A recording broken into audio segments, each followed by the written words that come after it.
Okay, Assalamualaikum warahmatullahi wabarakatuh. Jadi insyaAllah hari ini saya nak buat solat jenazah. Tapi untuk jenazah apa? Untuk jenazah lelaki. So, jom ikut saya. Okay, pertama kali solat jenazah kita ada berapa rakaat? Mana ada rakaat? Solat jenazah kita ada 4 takbir dan tak ada rakaat, tak ada sujud, tak ada rukuk. Kita terus beri salam. So, pertama, takbir pertama kita Allahu Akbar, baca Al-Fatihah. Takbir yang kedua kita selawat kepada Nabi Muhammad SAW.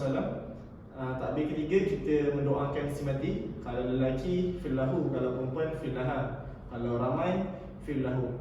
Dan yang terakhir kita beri salam kanan dan kiri. Okay. Jadi insyaAllah anggaplah ada jenazah di depan. Bismillahirrahmanirrahim. Usalli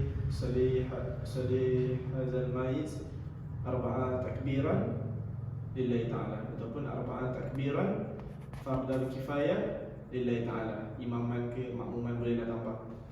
Usalli hazal mayit arba'a takbiran imaman lillahi ta'ala. Allahu Akbar. Takbir pertama kita baca Al-Fatihah. Bismillahirrahmanirrahim. Alhamdulillahirabbil alamin. Ar-Rahmanir Rahim.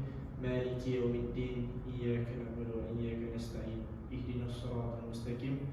Siratal ladzina an'amta 'alaihim ghairil maghdubi 'alaihim waladdallin. Amin. Seterusnya kita diikuti dengan takbir kedua. Allahu Akbar. Allahumma salli ala sayyidina Muhammad. Allahumma salli ala sayyidina Muhammad. Allahumma salli ala sayyidina Muhammad wa ala ali sayyidina Muhammad. Seterusnya takbir ketiga. Allahu Akbar. Takbir ketiga ni kita mendoakan si mati. Anggaplah ni jenazah lelaki. Allahumma ighfir lahu warhamhu wa'afihi wa'fu anhu. Allahumma ighfir lahu warhamhu wa'afihi wa'fu anhu. Allahumma ighfir lahu warhamhu wa'afihi wa'fu anhu. Dan yang terakhir takbir keempat beri salam.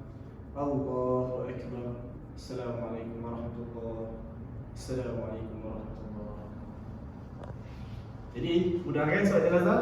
So siapa yang mak ayah yang dah tak ada, kita sebagai anak lelaki kita kena ganas tanggungjawab ni, InsyaAllah.